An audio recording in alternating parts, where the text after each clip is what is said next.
G'day, it's FideMaster John Curtis and welcome to my channel. Today I've got Grandmaster blood on my hands. Yes, I have played a match, 15 games with the Grandmaster from Azerbaijan, from Baku, and the match was played on September 25, 2020.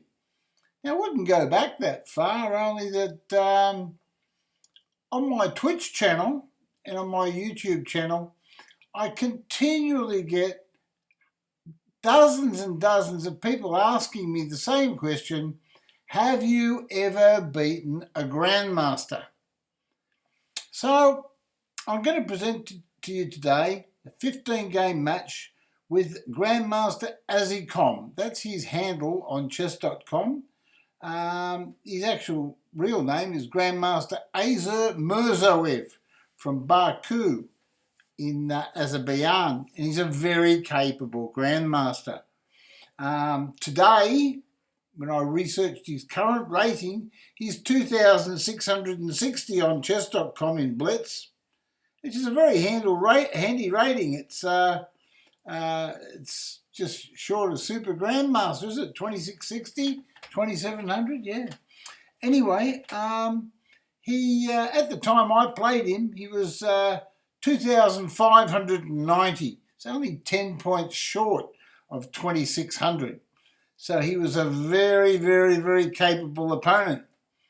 And I believe he's represented his country in the A reserves in the Olympic Games, or the Chess Olympics. And he, as I say, a very, very, very respected player, Grandmaster AZICOM. Anyway, we'll get into the game, the first game, and you'll see you can actually see the report cards up, and I only played with 54.4% accuracy. My opponent played with 69.7%, just a tad short of 70%. But remember, this is a 3-minute chess game, right? And the pressure's on at a high level. Okay, we'll go into the analysis mode. And c5 is a book move, as you know. We've got Sicilian defence, the closed Sicilian. Right, so bishop b7. Whole idea is just build up slowly and not get into too much direct conflict. We don't want direct conflict with this Grandmaster. We need to sort of use up our time and try to cause him some problems. But we don't want any direct conflict, for after all, he's got the white pieces.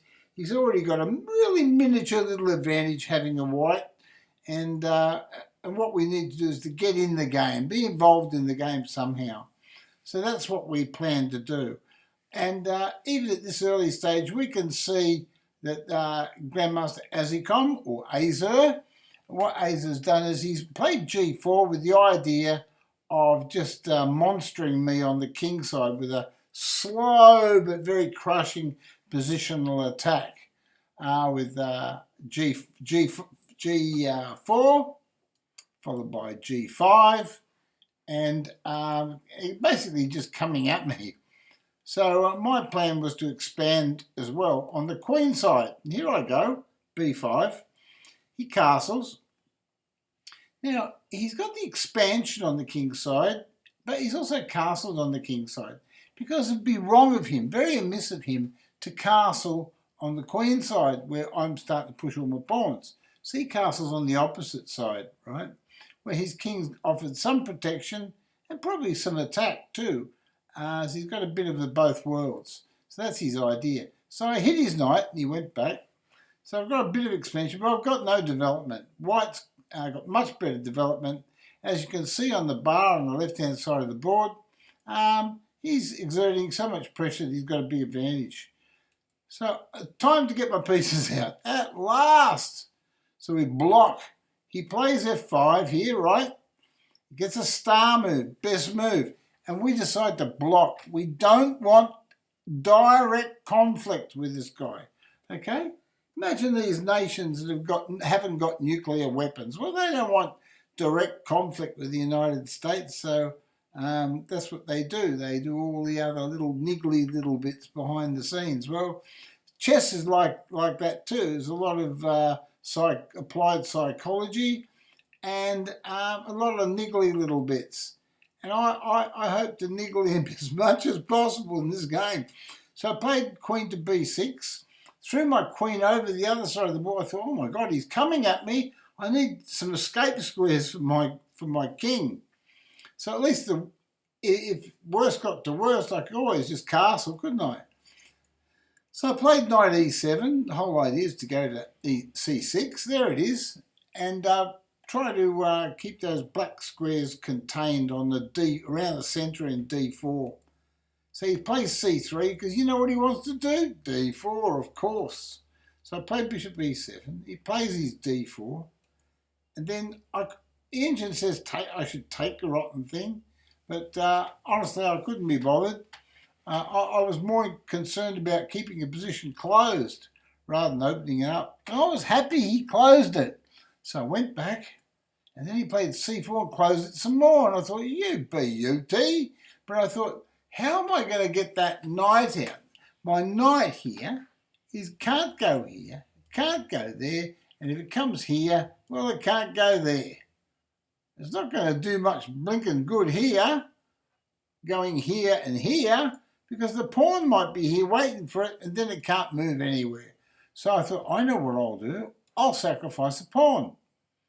And I thought, well, maybe he'll take the bait.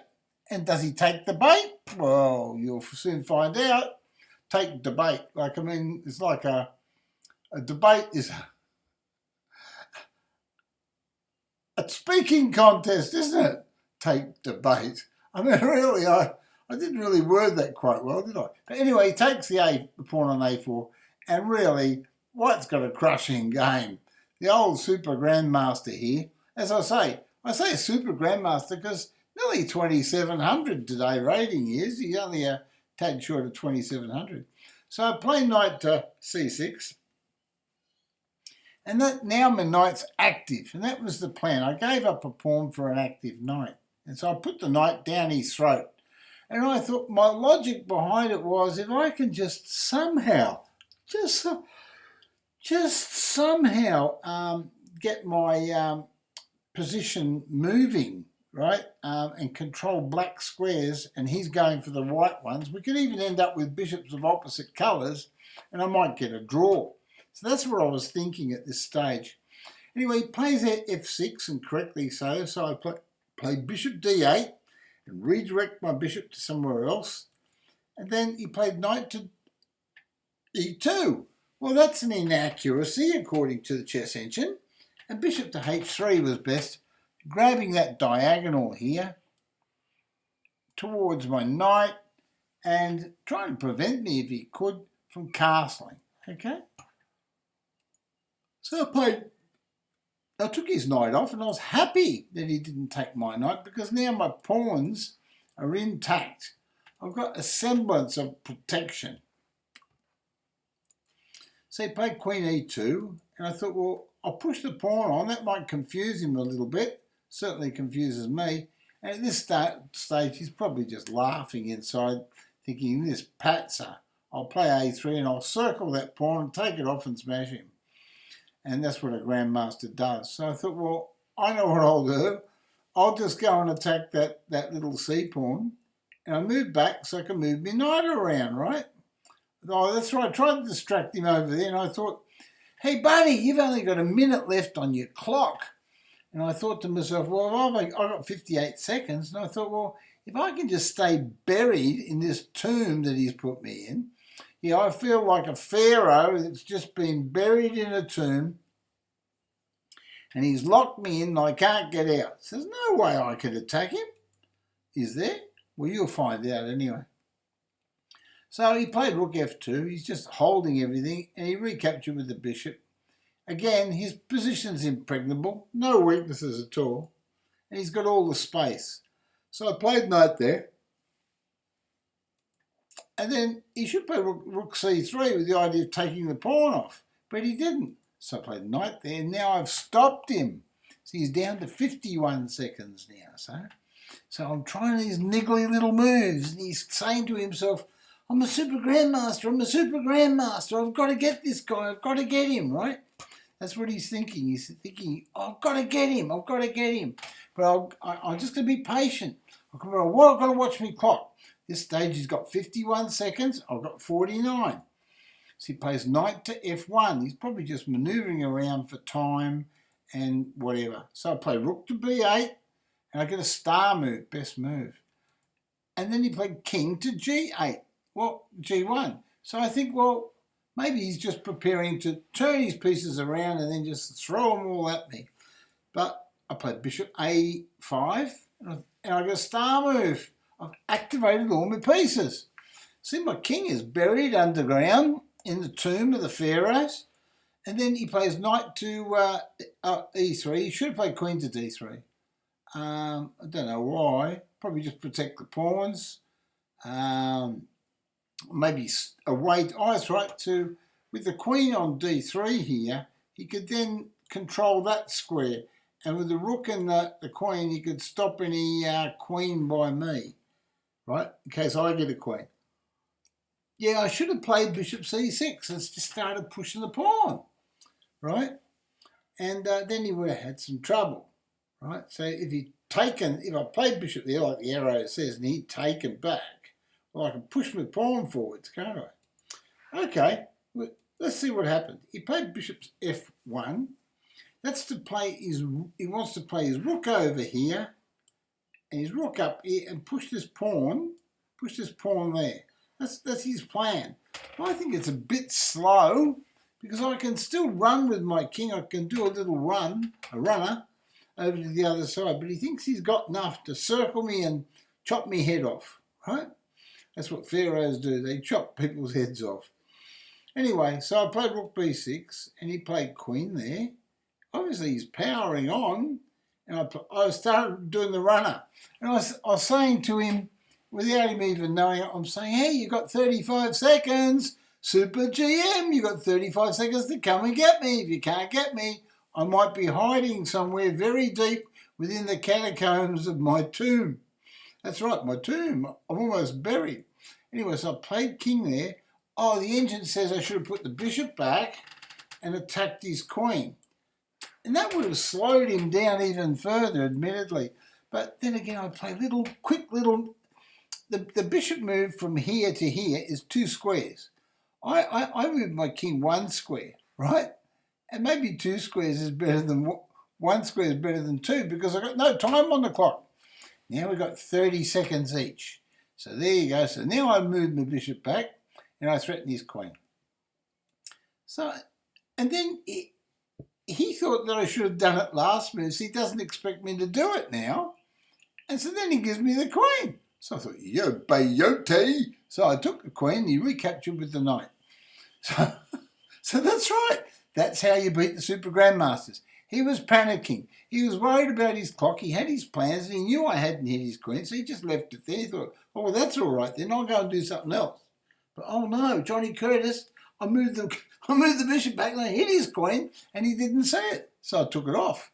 Anyway, but he's still got a powerful position. So he played bishop there. I played bishop there. This is to try to get my pawns going and get my attack going. Now I need an attack. So he played pawn take. So I pushed the pawn for a queen. I thought that'll slow him up a little bit. So he played rook to b1. Best move. I took the pawn off and then he recaptured. So I took his rook and he rook took back and I took his pawn. I thought, I'm coming to get you with the big queen. Right, and he's got 18 seconds. And I thought, oh, right, what can I do here? What can I do here? Make him panic. Put a little bit of pressure on him. So I played knight there, right? He says I should have taken the pawn, but I didn't. My plan was to do something different from what he expected. Whatever he expects, I'll do something different to try to trick him. So his brain's going, oh, what's he going to do? He's supposed to do this. He's at least a FideMaster. He should be making that good move. Why isn't he doing that? And the whole idea is to make him think and confuse him and use a bit of applied psychology. So anyway, played knight h6. He wants to take this pawn off here. There you go, the f7 pawn. And then maybe threaten to get a queen down that way. So I thought, well, I have none of that. So I took his knight because at least I know my pawn chain is intact. My pawn chains are intact. So all I've got to do is keep my pawn chains intact and not let him penetrate my position and get checks everywhere. So he took with the bishop, and then I played knight there. I hit the bishop and the rook. Because what I want to do is if I eliminate the bishop, well, he's going to have problems with all his pawn structure, which are protected by the bishop. So he moved rook there, so I took his bishop off, and his king took, and I played queen there. I could have given him a check, but again, I made something different because I now have taken him down to 7/100ths of a second. And I'm just thinking, pressure him, he's going to crack, I'm going to crack a super grandmaster. So he plays king to f2, star move, best move. So you've got to give it credit to him. He's a real super grandmaster. He finds the best star move, even with like 6/100ths of a second left. So I took his pawn off to make him panic. He played bishop there. He wants to set up a safety net situation now. So he put his king in a safety net. But I'm manoeuvring around, and that's where I get him. I gave him a kick in the bum. He's probably in zugzwang now. And then his time flag fell. Because he thought, oh no, he's penetrated me over there. Can't move me rook across or anything. And it's only a matter of time before this king starts coming in. And with this pawn, we'll queen it, right? And that will be the end of the game. Anyway, what we'll do is we'll go back here, and we'll look at another game now. That was a good game, and we'll look at another game. Perhaps we should take one of GrandMaster AZICOM's wins. It was a draw there. He got a draw with me. Should I give him the benefit of showing how he got a draw against me? Okay, all right, I'll do that. This is me being generous to GrandMaster AZICOM, so he doesn't lose every game on the video where I get blood on my hands. So we're going to show the draw, okay. So, but we'll go through it quickly. And he did 88.7% accuracy, and I did a marvellous 87.7% accuracy. So the engine said giveaway. One player was winning, but then gave it away. I suppose it might have been him, but we'll soon find out. It might have been me. So, but we'll know by the side of the board there, the bar. It'll tell us who's winning. So we're playing the Sicilian Grand Prix attack apparently today. The old Sicilian Grand Prix attack. So pin, there we go, he's pinned that. I'll put the knight in the middle, maybe we'll have a bit of a swap, that's the way. Develops my queen. He should apparently take the knight. So I played bishop there, star move, protect the knight. And then he should still take the knight apparently. So he played bishop e3, and then I played e6. She says I should play knight h6. Then he played queen to d2, right? So I thought knight g5 to e7. He doesn't want to take my knight. I'll link up and put another knight there. He played queen to f2, and I thought, well, he should take the knight, but he didn't. So then I took his knight. I thought, good night, knight. He took back with the queen, and then I castled. I went over the other side because I thought to myself, this is a perfect opportunity to make him go king hunting. He's got to hunt me over this side, and I've got to try to hunt him over his side. But I must admit, it's very, very hard to catch him because his king is pretty well, he's got his rooks behind past pawns and stuff. He's got space, got a spatial advantage. So he played queen. He's probably threatening e5 now and knight to e4. See, because he would use that as a weapon. And then and also there's another weapon here, even this one, to try to open up this king in these squares, in these box squares, and open up a weakened king. But we're too smart for that, so we fortify it with knight to c6 star move, and have a look at the bar on the side of the board. Position's equal. So he plays a5. He wants to now ram a pawn down my throat. So I played f5, right? And f5 is an excellent move according to the engine. Engine said b6 was best. And then he plays A5. Okay, star move by the engine.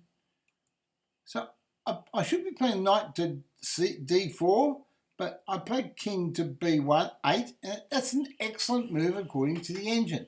He plays king H1, and then I put the bishop in there, and that's an excellent move according to the engine.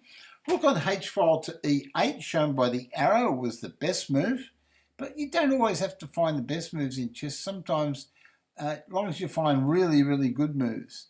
So he played knight to B4, and I took his bishop off, and he was happy to take back because he's got a solid sort of game. But is it a winning game? Well, that's another question. See, I pushed the pawn on his knight, and he went back.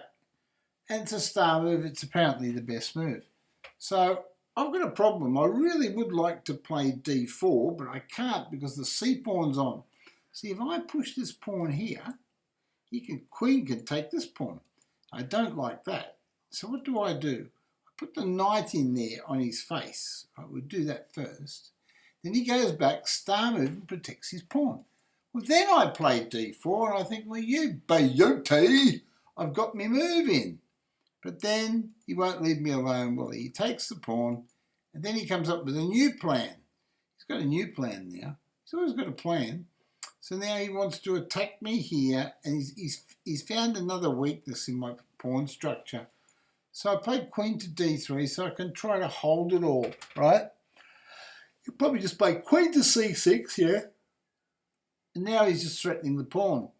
So I played rook C8, and I thought, well, I'll hold it if he's threatening it. And then he hit my castle. So I moved the castle up there. It says I should go to D8, but I was happy to go there anyway. And then he plays B4. Well, the whole idea is I can't take the pawn because of the move queen takes knight, right? So if I take the pawn, he'll take my knight. Okay, we can't have that, can we? So let's see what happens. I played rook to D8, star move, best move. Just being patient. And then he played knight question mark to A4. So then I thought, you beauty, I can hit his queen. Right, because now he can't play pawn takes pawn because his queen's hit. And then he goes back. Now it's time to have a look at the old clock again. He's got 49 seconds. I've been calculating and moving faster than the Super Grandmaster. I've been on my toes. So I've got 1 minute and 32. So I've actually outplayed him, really, from a worse position. And have a look at the bar on the side of the board. Black's winning. So he played knight to B6 question mark. And I played a dumb move. I played knight to A7. And now you can see the big question mark. I was winning and I may have missed the win. Hold on. He played rook A4. But I'm still winning. Then I played knight there and now the position's equal. Isn't that amazing? I was winning easily and now the position is damn equal. He played rook takes pawn. I take that. Pawn takes. Now double rooks on his C pawn. So what does he do? Well, he pushes the rotten thing. He's happy to just push it. So I just took it off, took it off, took it off, took it off, took it off. And now here we get to this position. He plays H3 and he opens the gate. That's called opening the gate. So his king's got a little bolt hole so that he can get out of there and he doesn't get checkmated on the back rank. But you notice White's still got this pawn down Black's throat here. Back rank checkmates. So the rook goes here to threaten to take the pawn off because we don't want to be back rank checkmate. And then he should have checked me, but remember he's only got 26 seconds left.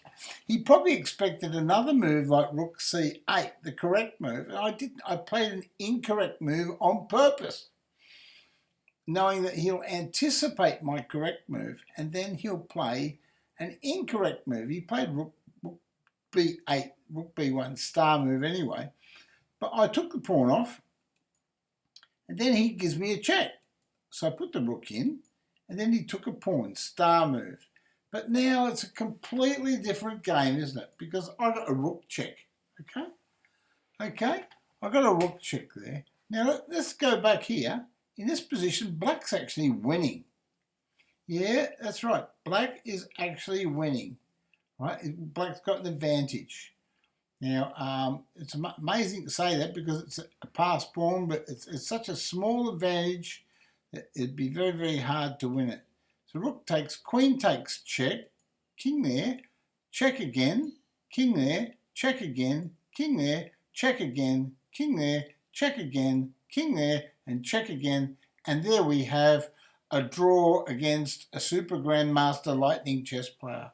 Now, wasn't that good? That was lots of fun, wasn't it? So that was the draw. So that's where he got a draw against me, the lucky devil.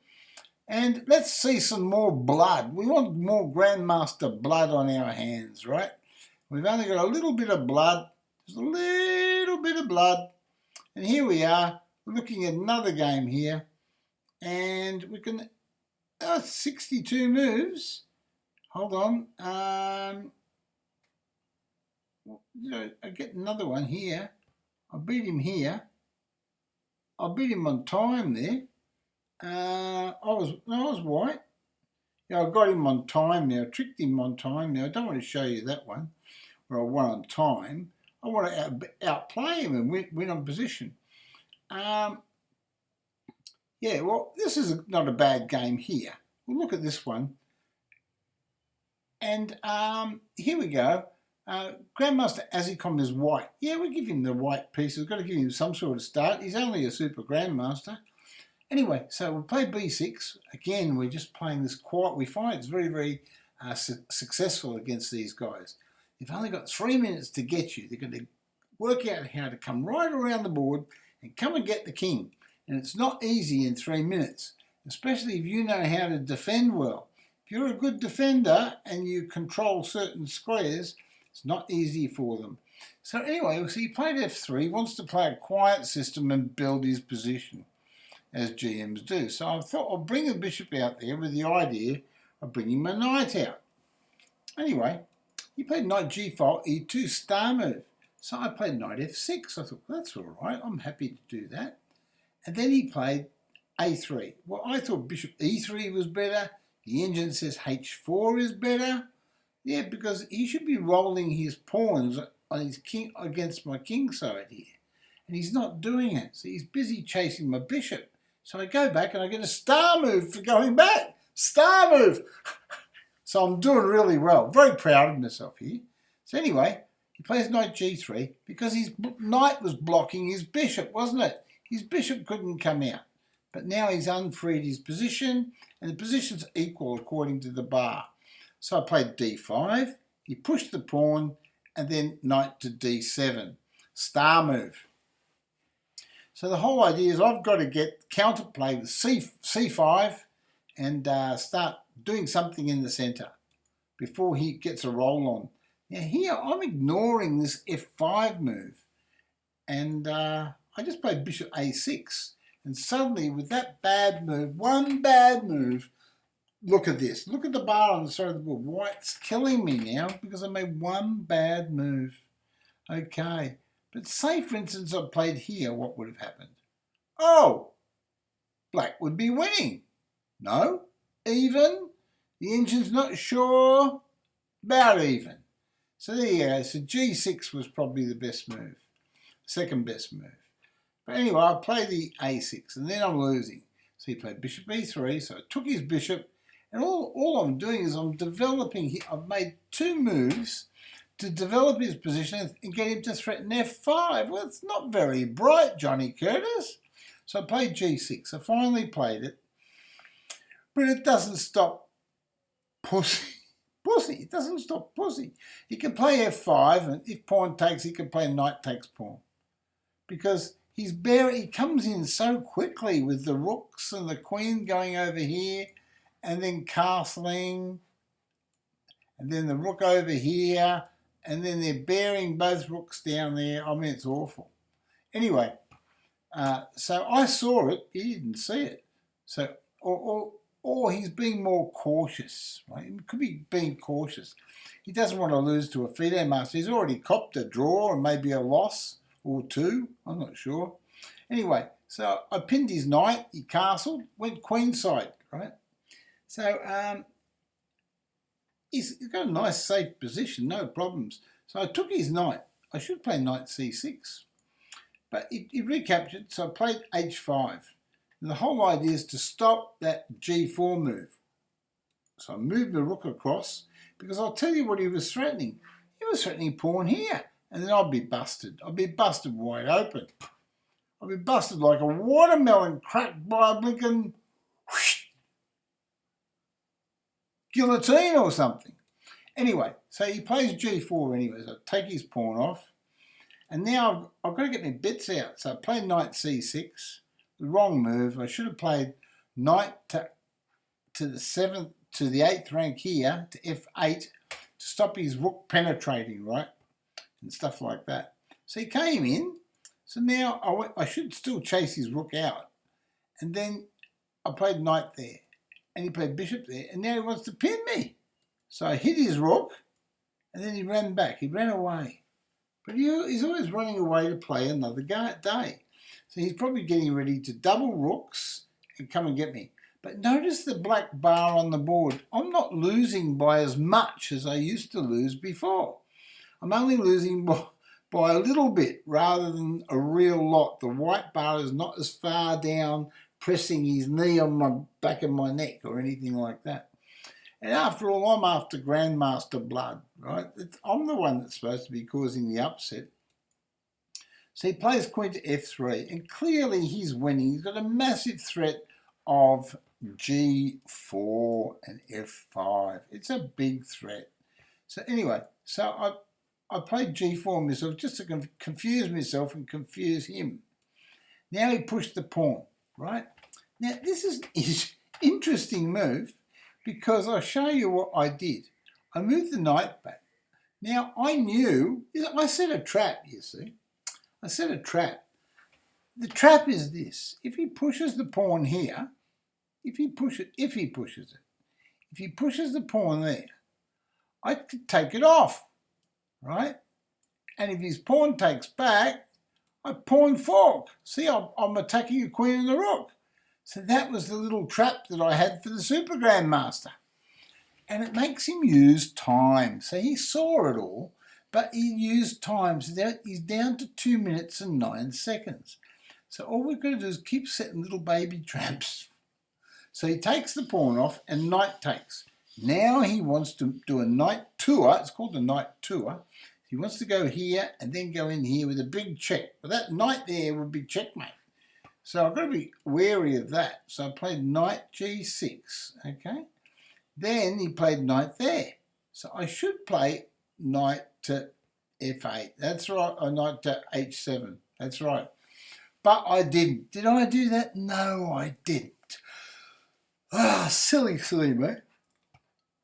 So, but I played, at least I stopped the knight checks, right? And then I put the queen up, and I've got a star move, so that's all right. That increases my accuracy rate.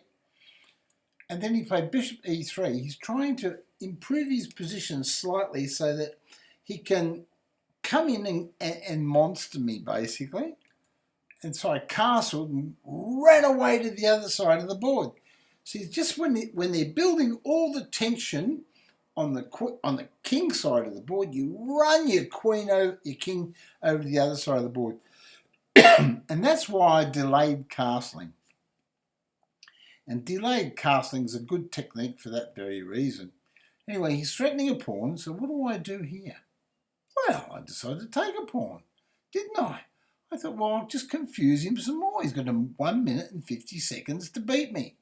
And after all, I'm getting not one, not two, but I thought 3 pawns for the piece. I forgot about my rook, didn't I? So he took my rook off and I took his bishop. And I thought, well, at least I've got all these pawns. And then he took my knight and I took his knight. Well, he's down to 1 minute and 36 seconds. Now, he's beating me. Fair dinkum. This is just an easy win for white, okay? Because I can't really hold anything. My only holding move is, say, rook here or something, right? But Oh, he took the pawn. It was his move, takes the pawn. So I protected my pawn. I thought, well, what else do I do? I thought, why am I even bothering to play on?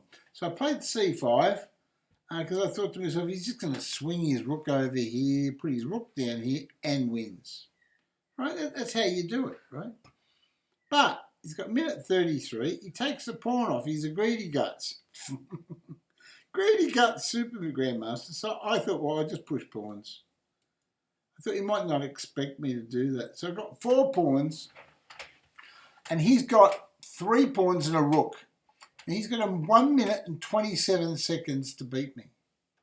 Now, do you want to see how I beat a super grandmaster from this position?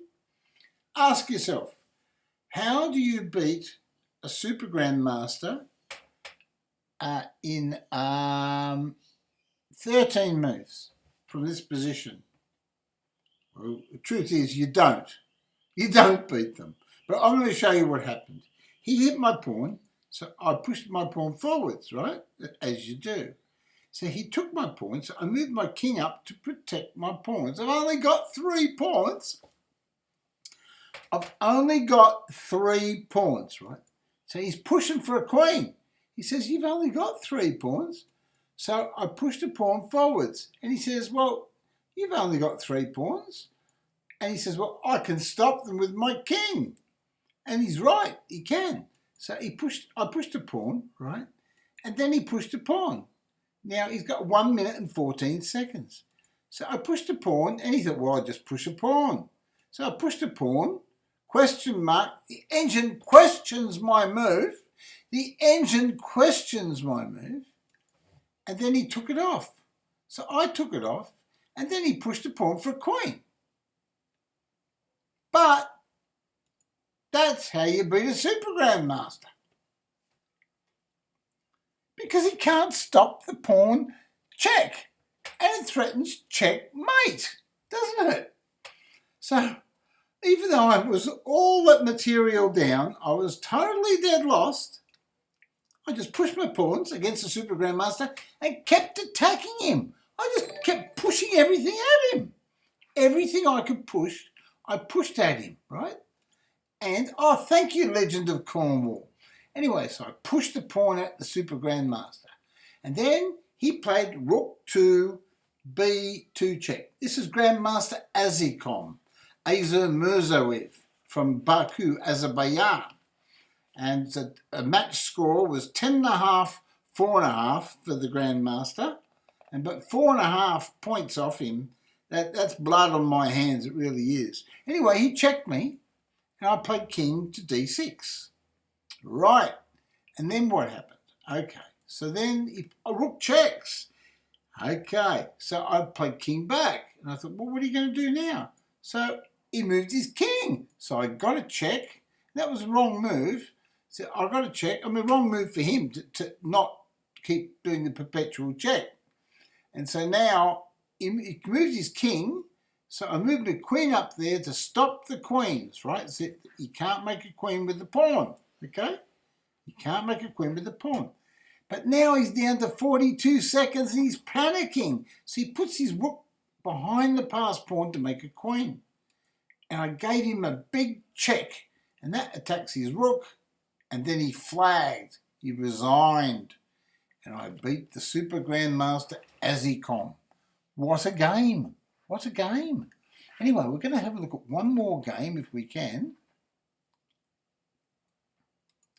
Right, we're going to look at one more game. And what game we'll be looking at next? We can look at this one here. Here's another game where we beat the super grandmaster. Well, there's a few games where we beat the super grandmaster.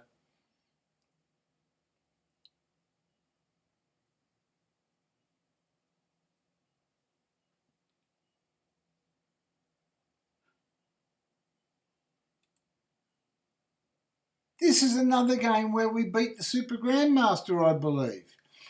He played with 90.4% accuracy, and I played with 72.2% accuracy. But you've got to remember, it's a 3-minute game, and it's open to blunders and tricks and traps.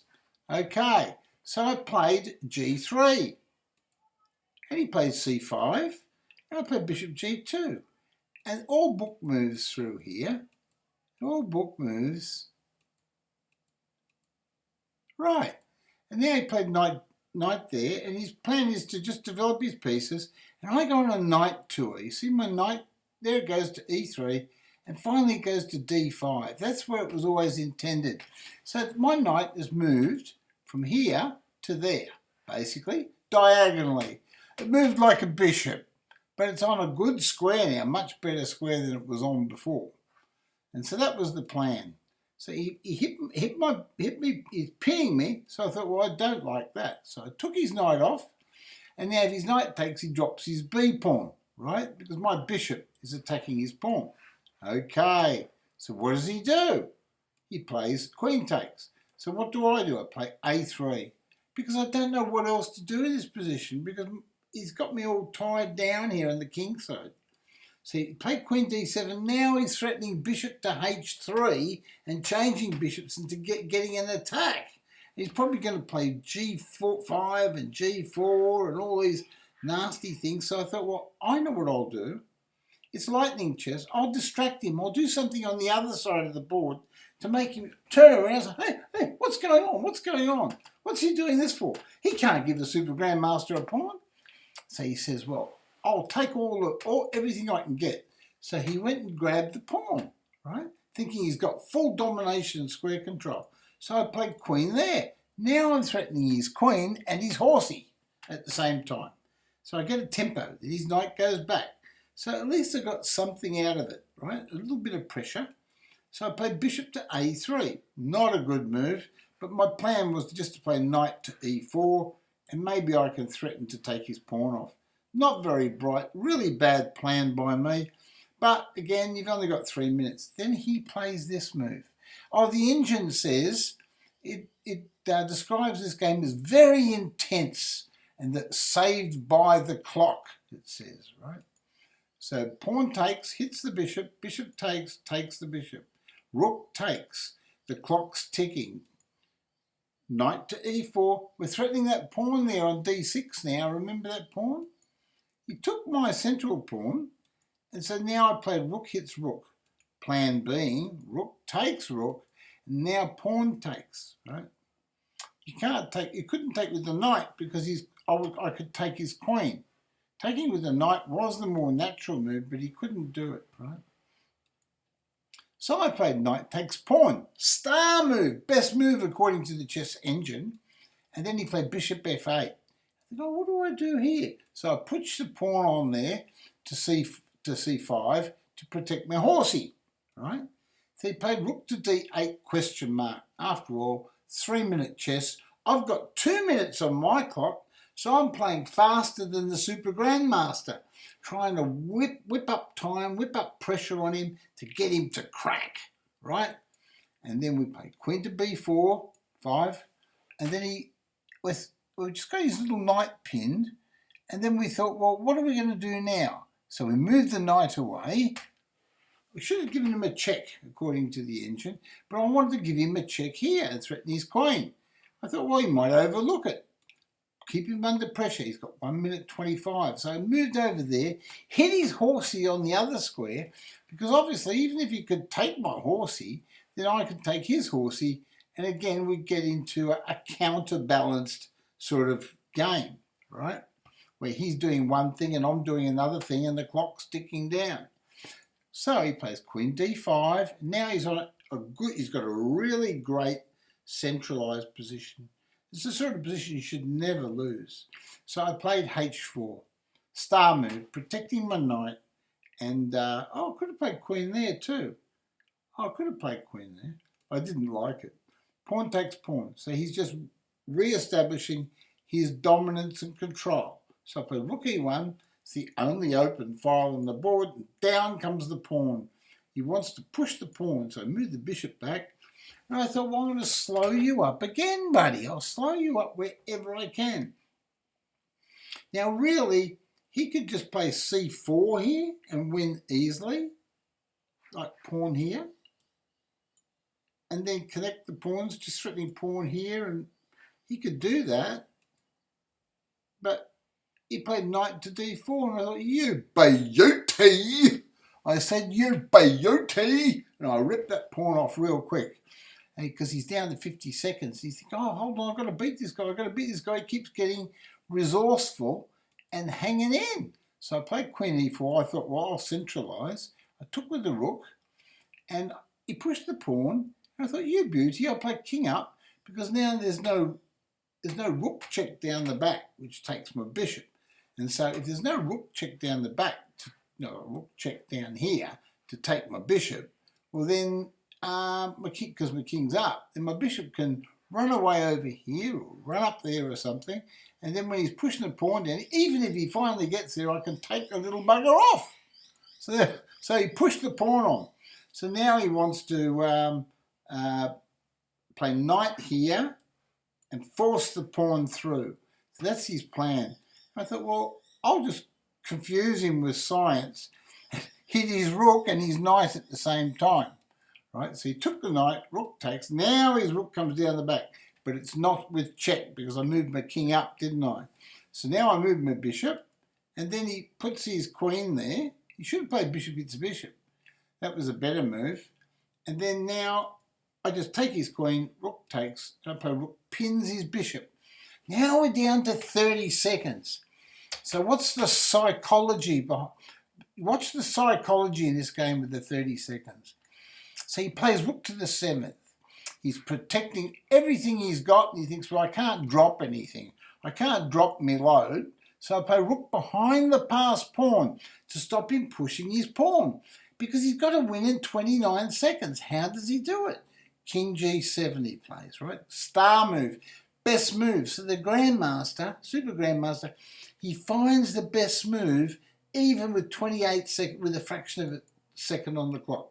So I played G4. It worked in the other game, didn't it? Just keep pushing your pawns and see what happens. So he plays bishop C5, and now he's protecting the A pawn, and he's attacking my pawn. So what do I do now? I push the pawn. So he attacks the pawn. So what do I do now? Well, do I protect it with a king? No, he expects me to do that when he can attack the pawn with the bishop. So I do completely the opposite of what he expects, and I play king there. But when he attacks, I don't leave it or anything. I play push, right? So, because I've got a blockade here. See, a little blockade. Not much. I mean, I've got a lost game, yes, but he's got 19 seconds. So then I push the pawn past. And I say, well, right, what are you going to do now? I've pushed the pawn past. If it was me, I would just play king here, and then just take all the pawns off really, really quickly. But he pushed the pawn on. Big mistake, because I played rook here, right? And now he can't get his bishop manoeuvred to do anything, right? He's a bit frightened of what can happen there. So he plays bishop to b4 because he's short of time. He's got 15 seconds.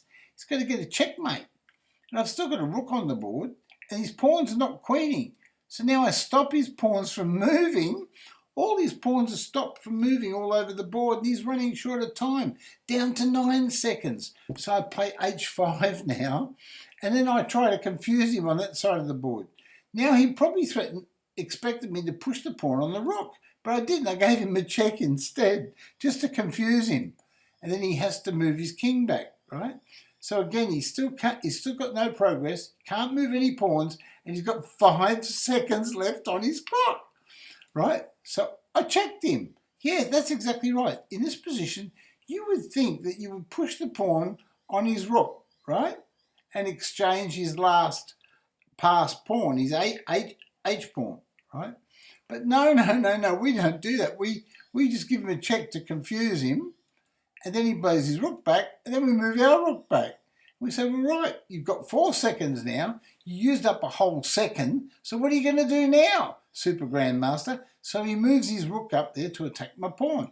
So now I push it forwards, right? And then, bang, his flags.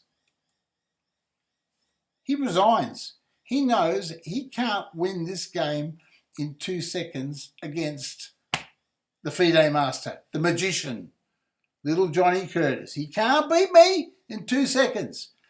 Carlson might be able to do it, I don't know. But he thought, oh no, I can't do this. So he just resigned with 2.1 hundredths of a second left or whatever it is. And that's just another win. More blood, more Grandmaster blood on my hands.